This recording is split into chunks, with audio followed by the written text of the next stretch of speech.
Progress check. Got the carbs out, gas tank off, and oh look, it's starting to look like it's coming together. I had to redo the entire timing on this engine, and it was kind of a nightmare. This bike is not easy. It's kind of got like 15 steps to it. You got to do it in a certain order, but it is set, and nothing is making impact with each other. It should be good to go. So I'm waiting on some parts. I got to wait for the gasket to come for this cover here. I just have it on to keep crap from getting in there again. There's a plate here that is also missing, and that's in the mail. I got some shifter parts coming. So basically I'm just waiting. So until then, I can clean these suckers out. So I got the carburetors there, I got the gas tank there. I'm gonna go ahead and empty whatever fuel's in there, rebuild the petcock.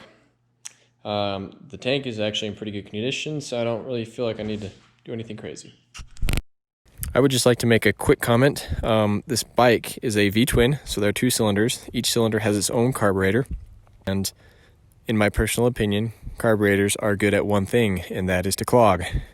And it's funny because that's kind of the truth behind it. Carburetors work really well when you have clean fuel and you're consistently using them. But if you let your bike sit for a while, especially if you're using ethanol fuels, the tiny passageways will eventually clog up and you will realize your bike does not run the way it should, maybe lack of power, or it won't even idle. And that's a pretty common issue. So having seen that this bike had been sitting in the garage for some time, I thought it would be the smartest thing to do while I was working on the bike to go ahead and clean out the carburetors. And yes, the fuel was very old. It was very dark and smelled terrible. So I could only assume that the carbs were in need of cleaning. So as you see me cleaning these carburetors at 8 times speed, you can see that there are a lot of parts. There are a lot of hoses that go to these carburetors. There's like vacuum lines, fuel lines, vent lines. You get cables for choke and throttle. So one thing I would highly recommend if you're going to take a project on like this is go ahead and document everything. I always take pictures with my phone while it's in the bike, so I know exactly how the hoses are routed, and that way I don't have to reinvent the wheel when time comes to put it back in. That way I'm not wasting time trying to figure out how things went together. So carburetors are a lot of work. You got to really break them down. You got to clean all of the jets individually.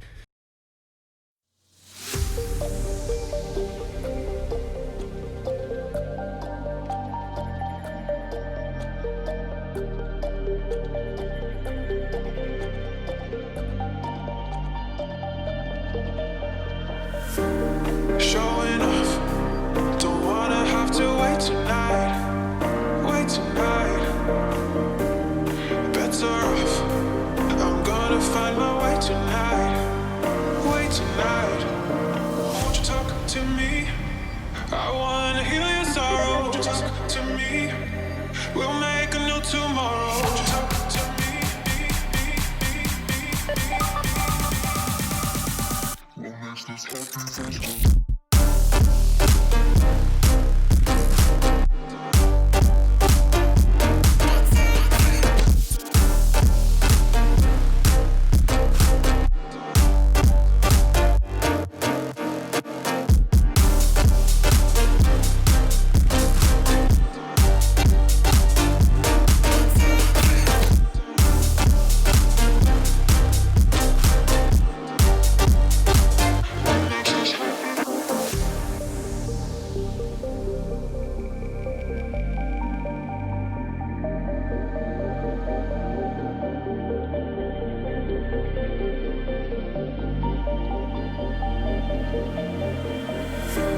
Showing off, don't wanna have to wait tonight.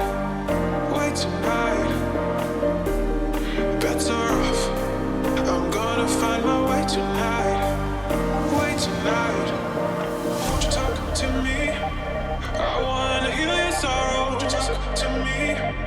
We'll make a new tomorrow, won't you talk to me?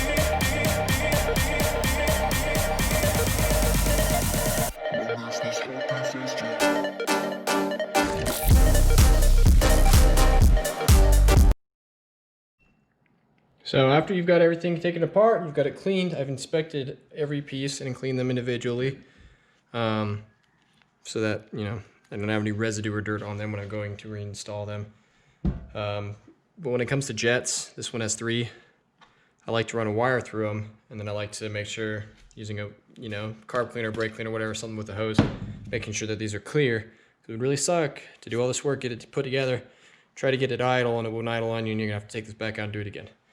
So that is something I would do before installing any of these parts into your carburetor. Wait tonight, won't you talk to me? I wanna heal your sorrow, won't you talk to me? We'll make a new tomorrow, won't you talk to me?